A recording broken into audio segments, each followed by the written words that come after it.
निखिलेश की आत्मकथा। मैंने एक दिन विमला से कहा था, तुम्हें बाहर आना जाना चाहिए।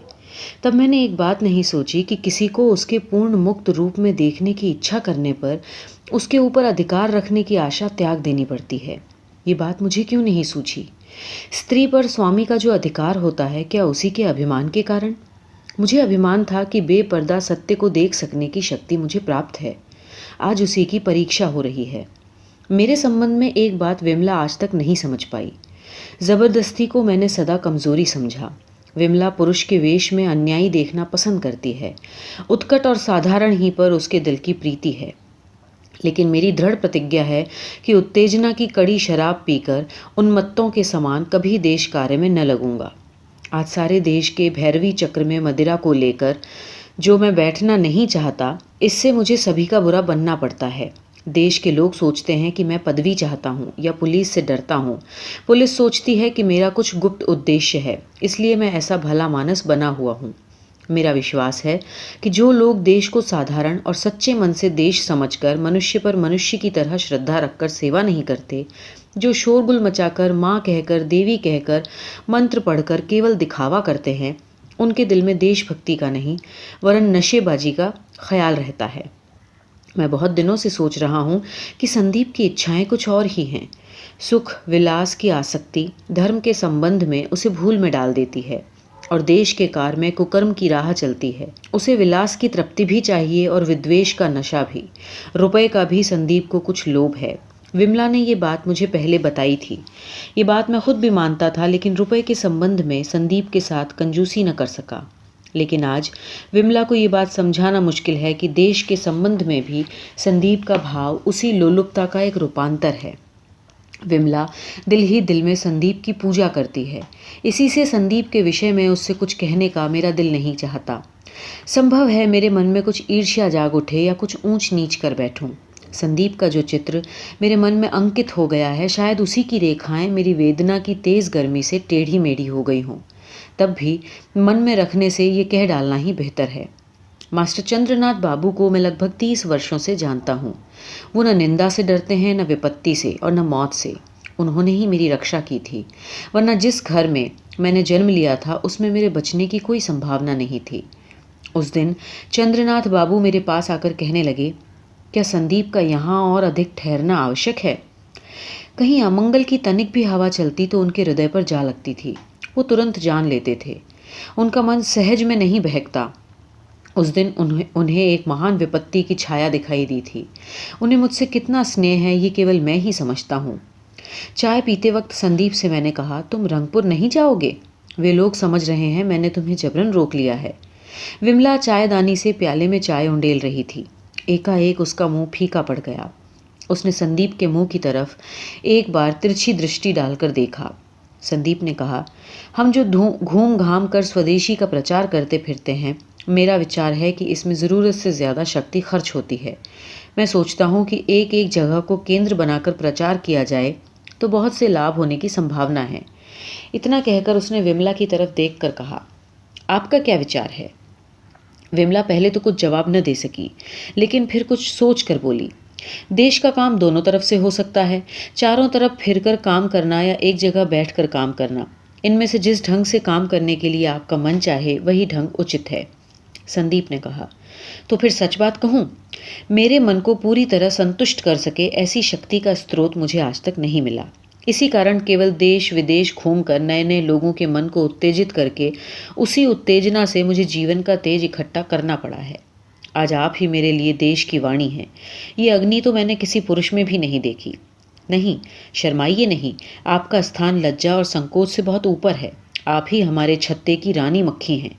हम आपको चारों तरफ से घेर कर काम करेंगे। उस काम की शक्ति आप ही होंगी, उस काम का केंद्र आप ही होंगी।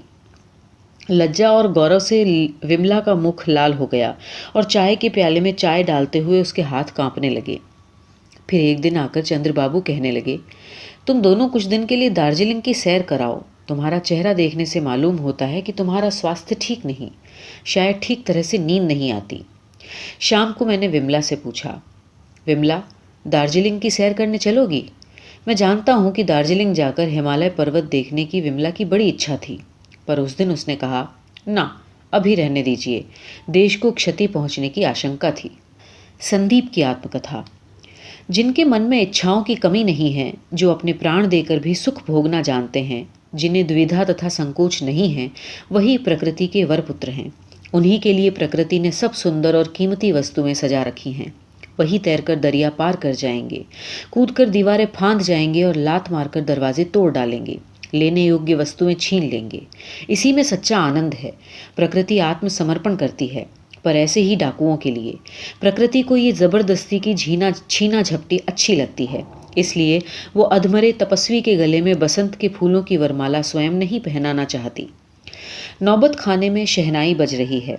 शुभ मुहूर्त निकला जा रहा है। मन उदास हो गया। वो कौन है?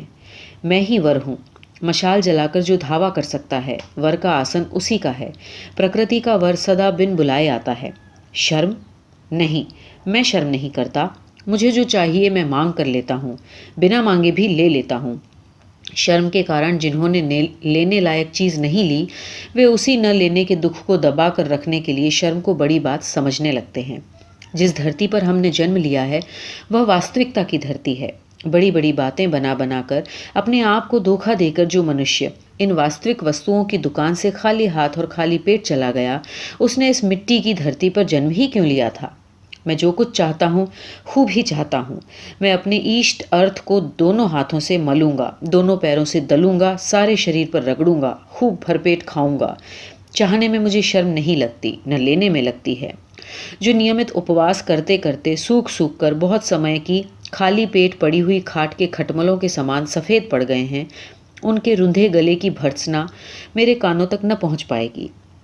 मैं दुबका चोरी नहीं करना चाहता, इससे कायरता प्रकट होती है, पर यदि आवश्यकता होने पर धोखा न दे सकूं, तो इसमें भी कायरता है। तुम जिस वस्तु को चाहते हो, दीवार बनाकर रखना चाहते हो। मैं जिस वस्तु को चाहता हूँ, सेंध लगा कर लेना चाहता हूँ। तुम्हें लोभ है, तुम दीवार बनाओ। मुझे लोभ है, मैं सेंध लगाऊंगा। तुम चाल चलोगे, मैं उसकी काट करूंगा। ये प्रकृति की सच्चाई है। इसी के आधार पर पृथ्वी के राज्य, साम्राज्य और बड़े बड़े कारखाने टिके हैं। ये सब देवता जो स्वर्ग से आ कर वहाँ की बोली में बात करते हैं, ये बातें वास्तविक नहीं हैं। इसी कारण उनके उपदेश केवल दुर्बलों के घर के कानों में जगह पाते हैं। जो सबल होकर पृथ्वी पर शासन करते हैं, उनके लिए ये सब बातें नहीं हैं। अगर वे भी इन बातों को सत्य मान लें, तो अपनी सारी शक्ति खो बैठेंगे, क्योंकि ये बातें सत्य से बहुत दूर है। जो ये बात समझने में संदिग्ध नहीं होते, मानने में लज्जा नहीं करते, वही कृतकार्य होते हैं। और जो अभागा एक तरफ प्रकृति को और दूसरी तरफ इन देवताओं को मानकर सत्य और असत्य दोनों में टांग अड़ाता है, वो न आगे बढ़ पाता है और न पीछे हट पाता है। लगता है कि कुछ लोग मरने के लिए ही जन्म लेते हैं। सूर्यास्त के समय आकाश के समान मुर्मुष्ता में भी एक प्रकार का सौंदर्य है। वे लोग उसी को देखकर मुग्ध हैं। निखिलेश भी इसी तरह का है। उसे निर्जीव मानना ही पड़ेगा। 4 साल हुए उसके साथ इस बात पर मेरी बड़ी बहस हुई थी। उसने मुझे कहा था कि बल से ही हमारे काम बनते हैं, ये मैं मानता हूँ, पर तुम बल किसे कहते हो? असली बल तो त्याग से ही मिलता है। व्यवसाय का बल पूंजी के व्यय ही में है। मैंने कहा, इससे तो मालूम पड़ता है कि तुम सदा घाटे का सौदा करते हो। निखिलेश बोला, हाँ, जिस प्रकार अंडे के भीतर का पक्षी अंडा तोड़कर बाहर आना चाहे, खोल एक वास्तविक चीज़ है और उसके बदले में उसे केवल हवा और उजाला ही मिलता है। फिर वो तुम्हारे अनुसार घाटे में ही रह गया। जब निखिलेश इस तरह के रूपक का प्रयोग करने लगता है, तो उसे समझना कठिन है कि उसकी बातें वास्तविकता से कितनी दूर हैं। लेकिन अगर वो उपमा और रूपक ही में प्रसन्न है तो हुआ करे। हम पृथ्वी के मांस भक्षी जीव हैं। हमारे दांत हैं, नाखून हैं। हम दौड़ सकते हैं, पकड़ सकते हैं, चीर-फाड़ कर सकते हैं। हम घास खाकर सुबह से शाम तक उसी की जुगाली करके दिन नहीं बिता सकते। मेरी ये बातें सुनकर सब कहेंगे कि तुम्हारा तो विचार ही अलग है, पर सच तो ये है कि धरती पर सभी इसी नियम से चलते हैं। हाँ, बातें और ही तरह की करते हैं। मैं जानता हूँ कि मेरी ये बातें सम्मति मात्र नहीं हैं। मैंने अपने जीवन में इनकी परीक्षा की है। मैं जो चाल चला हूँ, उससे स्त्रियों का हृदय जीतने में तनिक भी देर नहीं लगती। जो वास्तविक पृथ्वी की जीव हैं, वे पुरुषों के समान कल्पना के खोखले बलून में चढ़कर बादलों में नहीं घूमती फिरती। वे मेरी आँखों में, मुँह में, देह में, मन में और भाव में एक प्रबल इच्छा का उजाला देखती हैं। वो इच्छा किसी तपस्या द्वारा नष्ट नहीं हो सकती, न किसी तर्क द्वारा उससे पीठ फिराकर भागा जा सकता है। वो एक इच्छा है और अग्निमय बाण के समान गरजती हुई चलती है। स्त्रियां जानती हैं कि ये दुर्गम इच्छा ही संसार की आत्मा है। ये आत्मा अपने अतिरिक्त और किसी को नहीं मानती, इसी कारण चारों ओर विजयी होती हैं। मैंने कई बार देखा है कि मेरी इच्छा की बातों में स्त्रियां अपने को बहा देती हैं। वे मरेंगी या बचेंगी इस बात का उन्हें ख्याल ही नहीं रहता। जिस शक्ति से स्त्रियों पर विजय पाई जा सके वही वीरों की शक्ति है, वही वास्तविक संसार को पाने की शक्ति है। जो लोग और किसी संसार को पाने की इच्छा करते हैं वे अपनी इच्छा की धारा पृथ्वी की ओर से हटाकर आकाश की ओर ले जाएं। मैं भी देखूं उनका ये फव्वारा कहाँ तक उठता है और कितने दिन चलता है। कल्पना लोक में विचरण करने वाले सूक्ष्म प्राणियों के लिए महिलाओं का जन्म नहीं हुआ। विमला की आत्मकथा। मैं सोचती हूँ न जाने मेरी हया शर्म कहाँ चली गई थी। मुझे आत्मनिरीक्षण के लिए समय ही नहीं मिलता था। दिन और रात मानो मुझे एक भंवर में डालकर घुमा रहे थे, इसलिए शर्म को मेरे मन में प्रवेश करने का अवसर ही न मिलता था। मेरे सामने ही एक दिन मेरी छोटी जेठानी ने हंसते हंसते मेरे पति से कहा, भैया तुम्हारे इस घर में अब तक तो स्त्रियां ही रोती रही हैं, पर अब पुरुषों की बारी आई है, अब हम ही तुम्हें रुलाएंगी। तुम क्या कहती हो छोटी रानी? वीर वेश तो धारण कर चुकी हो, अब पुरुषों की छाती में खींच खींच कर तीर मारो। इतना कहकर उन्होंने सिर से पैर तक मुझे बड़े गौर से देखा। मेरे साज सिंगार में, मेरी चाल ढाल में एक अजीब रंग की किरण झलक रही थी, जिसका लेश मात्र भी छोटी जेठानी की निगाह से छिपा न था। आज मुझे ये बात लिखते हुए शर्म आती है, लेकिन उस दिन जरा भी शर्म नहीं आई थी, क्योंकि उस समय मेरी प्रकृति अपने आप ही अपना काम कर रही थी। मैं जानबूझकर कुछ भी नहीं कर रही थी। मैं जानती हूँ कि उस समय मैं साज सिंगार का खास ध्यान रखती थी, लेकिन ये सब ऊपरी मन से होता था। मेरा कौन सा जोड़ा संदीप बाबू को पसंद था ये मैं सहज ही मालूम कर लेती थी। इस विषय में अंदाज या अनुमान की ज़रूरत नहीं थी। संदीप बाबू सबके सामने ही मेरे बनाव सिंगार की आलोचना करते थे। एक दिन मेरे सामने वो मेरे पति से कहने लगे, जिस दिन मैंने अपनी मक्खी रानी को वही जरी की गोट की धोती पहने देखा तो जान पड़ता था मानो उनकी दोनों आंखें मार्ग भूले हुए तारे के समान आसमान की ओर देख रही हैं, मानो किसी खोज में, किसी अपेक्षा के अथाह अंधकार के किनारे हजारों बरस इसी प्रकार देखती रही हैं। उस दिन मेरा दिल कांप उठा और मैंने सोचा कि उनके मन की अग्निशिखा मानो बाहर जाकर धरती की गोट से लिपट गई है। यही अग्नि तो हमें चाहिए मक्खी रानी। मेरा ये एक अनुरोध मान लीजिए, मुझे एक बार और उसी अग्निशिखा में सजकर दिखा दीजिए। क्या आज विधाता ने मुझे बिल्कुल नया चोला दे दिया? क्या उसने इतने दिन के अनादर की कमी पूरी कर दी? जो सुंदरी वो नहीं थी वो सुंदरी हो उठी, जो साधारण थी वही खास लगने लगी।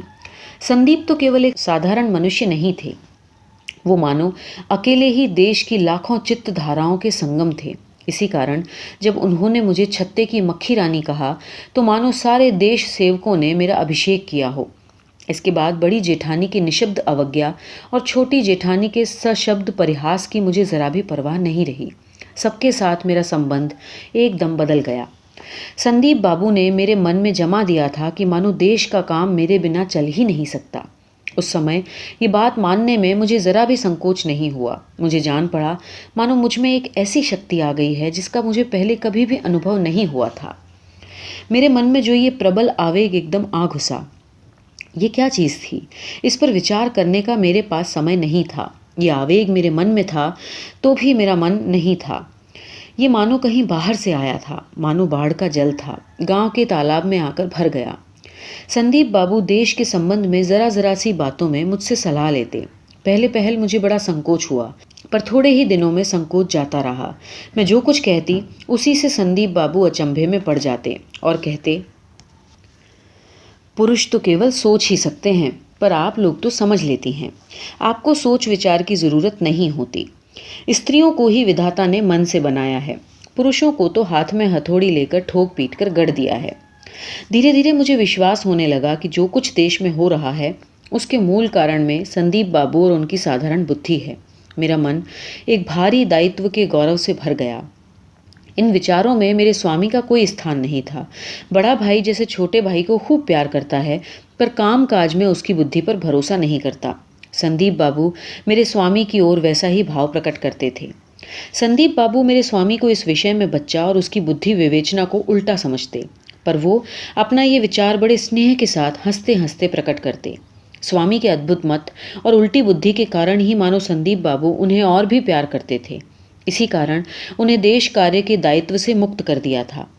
प्रकृति के औषधालय में बहुत सी दवाएं ऐसी है जिनसे व्यथित अंग सुन्न हो जाता है और दुख मालूम नहीं पड़ता।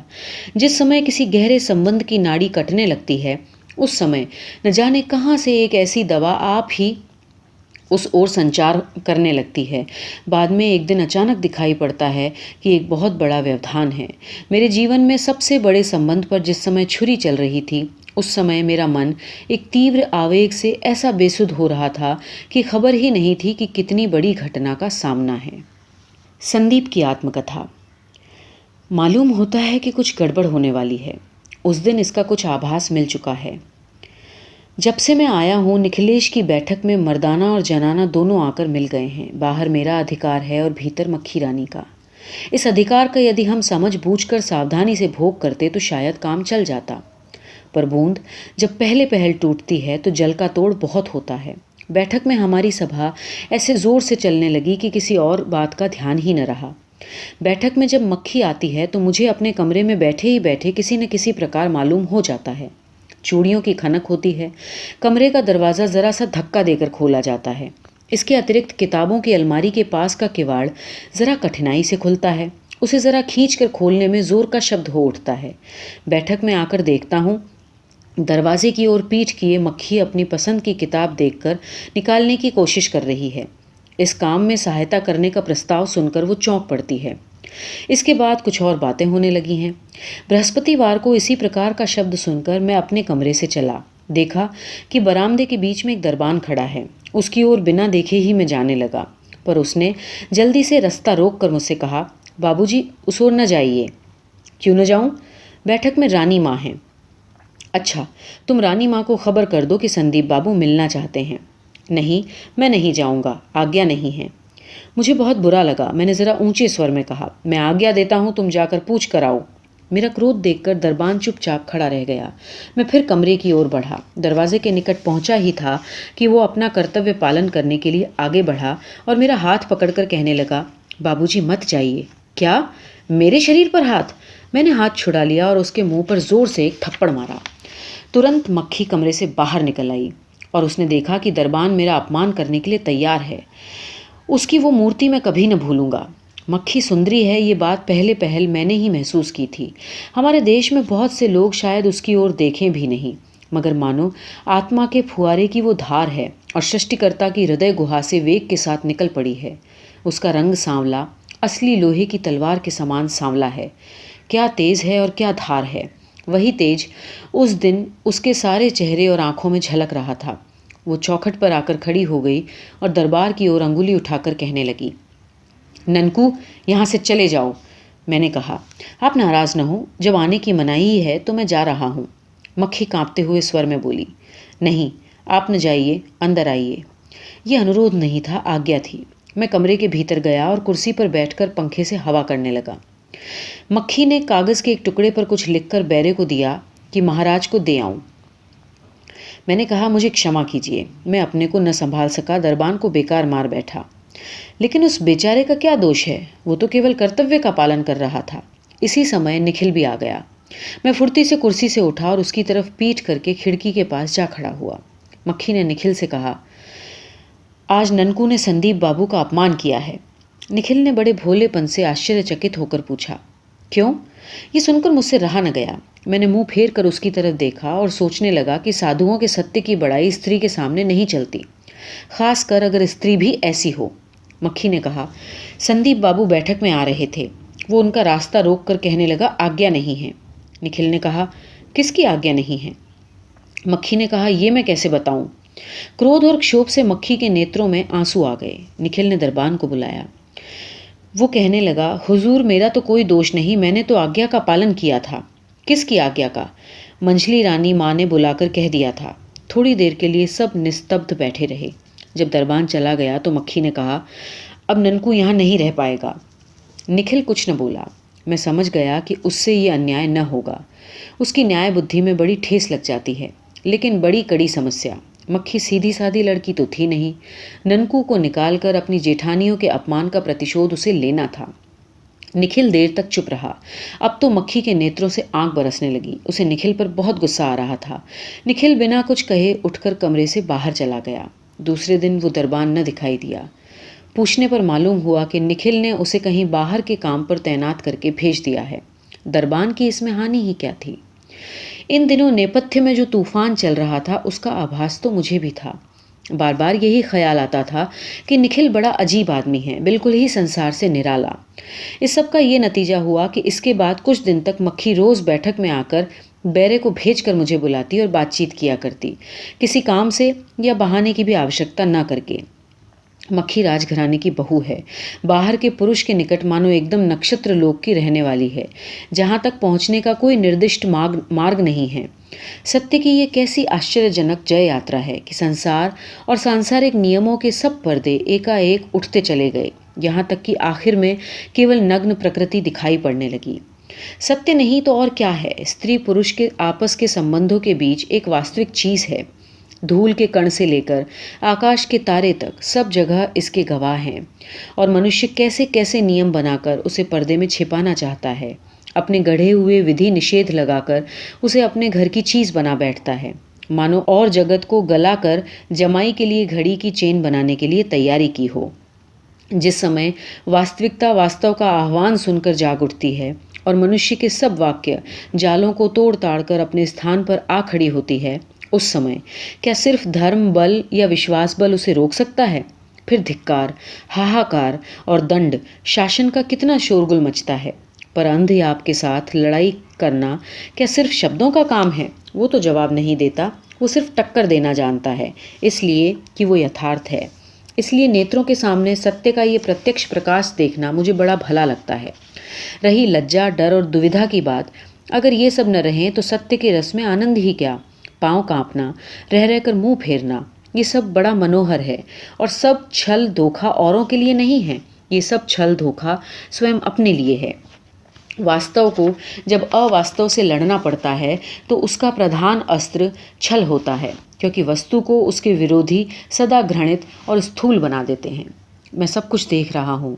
ये जो पर्दा उड़ा जा रहा है, ये प्रलय मार्ग की यात्रा की तैयारी हो रही है। वो तो लाल फीता वालों के भीतर से थोड़ा दिखाई देता है, मानो काल वैशाली की जीभ लपलपा रही हो। मैं इसकी गर्मी स्पष्ट अनुभव कर रहा हूँ।